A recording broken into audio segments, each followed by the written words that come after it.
So guys last topic में हमने देखा टेक्स्ट फॉर्मेटिंग इन HTML। आज की इस वीडियो में हम देखने जा रहे हैं paragraph anchor IMG tag in HTML।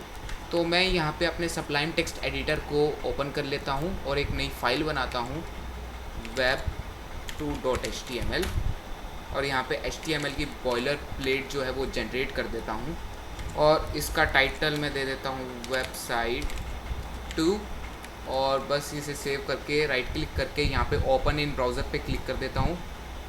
तो ये मेरी फ़ाइल जो है वो मेरे ब्राउज़र में खुल जाएगी। सबसे पहले हम देखते हैं पैराग्राफ टैग।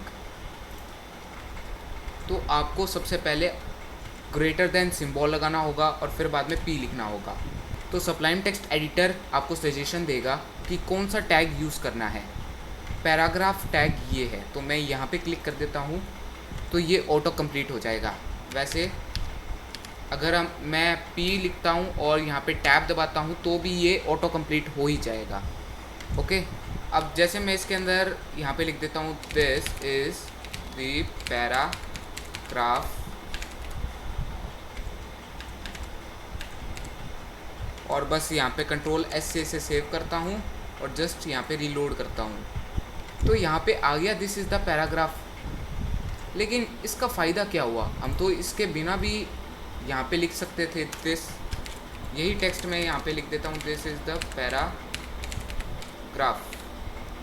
ओके, यहाँ पे सेव करके रीलोड करता हूँ तो एकदम वैसे का वैसा ही टेक्स्ट आ गया। एक्चुअली में फ़ायदा क्या, फ़ायदा ये है कि आप अब इसे मूव कर सकते हो। जैसे अगर मैं यहाँ पे P के आगे स्पेस लगाकर अलाइन लिखूं, अलाइन एट्रीब्यूट है एक जिससे आप अपने आइटम्स को राइट लेफ़्ट सेंटर में ला सकते हो। ओके, तो मैं अलाइन एट्रीब्यूट पे एंटर करता हूं और ये ऑटो कंप्लीट हो जाएगा। फिर जैसे मैं यहाँ पे सेंटर कर देता हूं तो देखो ये सेंटर में आ गया। ओके, लेकिन ये जो है वो सेंटर में नहीं आ सकता क्योंकि इसे हमने किसी टैग में ही नहीं स्टोर करा। इसलिए हमें पैराग्राफ टैग यूज़ करना होता है ताकि हम इसे स्टाइलिंग और इसे मूव कर सकें। ओके, तो ये तो था हमारा पैराग्राफ टैग। अब आता है हमारा एंकर टैग। अब जैसे मैं यहाँ पे BR टैग यूज़ करूँ ब्रेक करने के लिए, यहाँ पे A लिख दूँ और टैब लिख दूँ तो ऑटो कंप्लीट हो जाएगा। अगर मैं Ctrl+Z करके यहाँ पे A लिखता हूँ तभी मेरे को सप्लाइम टेक्स्ट एडिटर सजेशन देगा। तो एंकर टैग का टैग ये होता है। ओके, और फिर बाद में आपको यहाँ पे ये लाइन मिलेगी जिसके अंदर लिखा है href और फिर बाद में ब्लैंक है, ये मतलब कि इसके अंदर कुछ नहीं लिखा हुआ और फिर बाद में यहाँ पे आप अपना टेक्स्ट जो है लिख सकते हो।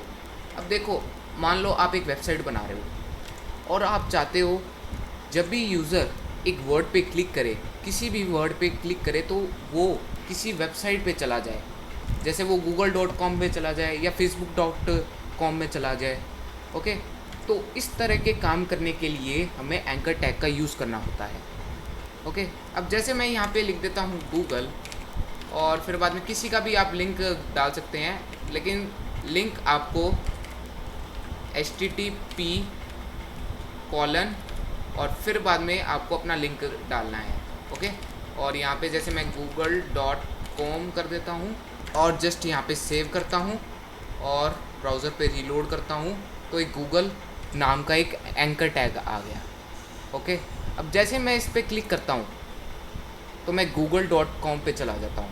अब जैसे मैं यहाँ पे इसका लिंक चेंज करके यहाँ पे जैसे लिख दूँ facebook.com और जस्ट इसे सेव करूँ, यहाँ पे आप नाम चेंज कर सकते हो, मैं अभी के लिए नहीं कर रहा हूँ।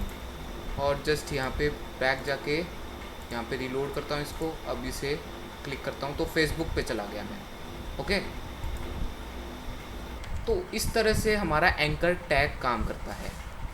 आप चाहो तो मल्टीपल एंकर टैग्स भी ऐड कर सकते हो। अब जैसे इसको हटा के मैं google.com लिखूँ, ओके, और फिर बाद में एक नया एंकर टैग करूँ, यहाँ पे लिख दूँ http://facebook.com और यहाँ पे बस फेसबुक लिख दूँ, जस्ट रीलोड करूँ यहाँ पे तो देखिए यहाँ पे आ चुका है गूगल और फिर फेसबुक। अगर आपको इसे एक नए टैब में ओपन करना है तो आप यहाँ पे राइट क्लिक करके open link in new tab करोगे तो facebook.com खुल जाएगा यहाँ पे। ओके, यहाँ पे जैसे इसे भी मैं खोल के दिखाता हूँ आपको, ओपन हो चुका है यहाँ पे। तो इस तरह से हमारा एंकर टैग काम करता है। ओके, अब मैं इसे ब्रेक करता हूँ। अब आता है हमारे पास IMG टैग। IMG टैग क्या करेगा? अब जैसे मेरे को अपने ब्राउज़र पे एक इमेज दिखानी है तो मुझे IMG टैग का यूज़ करना होगा, जिससे मैं अपनी इमेज को ब्राउज़र पे डिस्प्ले करा सकता हूँ। ओके, अब जैसे मेरे पास इस फोल्डर में एक इमेज है car.jpg। यहाँ पे आपको अगर मैं अपना फोल्डर दिखाऊं तो मेरे पास ये इमेज है। ओके, अगर मेरे को इस इमेज को अपने ब्राउज़र पे डिस्प्ले कराना है तो मैं कैसे कराऊं? तो उसके लिए आपको यहाँ पे IMG लिखना होगा, फिर बाद में टैब दबाना होगा, ऑटो कंप्लीट हो जाएगा यहाँ पे।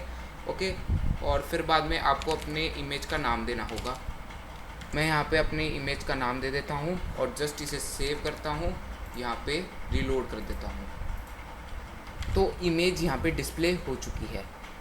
अब जैसे मैं किसी डायरेक्टरी में इस इमेज को सेव कर दूँ, यहाँ पे एक नया फ़ोल्डर बना दूँ IMG के नाम से और बस इसे यहाँ से यहाँ कर दूँ। ओके, इसे यहाँ पे रीलोड करूँ तो आपको एक IMG दिख रही होगी कुछ इस तरह की। इसका मतलब है कि ये इमेज इस लोकेशन पे नहीं है। अगर हमें अपनी इमेज को किसी डायरेक्टरी के थ्रू लिंक कराना है तो हम कैसे कराएंगे? तो आपको अपनी डायरेक्टरी का नाम लिखना होगा यहाँ पे आगे और फिर बाद में आपको ऑब्लिक लगाना होगा, जिससे आपका ब्राउज़र समझ जाएगा कि ये एक डायरेक्टरी के अंदर है जिसका नाम है IMG। अब जैसे मैं इसे सेव करके रीलोड करता हूँ तो आपको मिल गई आपकी इमेज। ओके, अब जैसे मान लो कि मेरे को मेरी इमेज नहीं मिलती है, जैसे यहाँ से मैं डायरेक्टरी का लिंक हटा के यहाँ पे अब इसकी जगह मैं कुछ और ही डिस्प्ले कराना चाहता हूँ तो मैं कैसे कराऊँगा? मतलब कि जैसे मेरी इमेज अगर लोड नहीं होते, किसी भी ब्राउज़र पे लोड नहीं होती तो यूज़र को एक एरर मिले।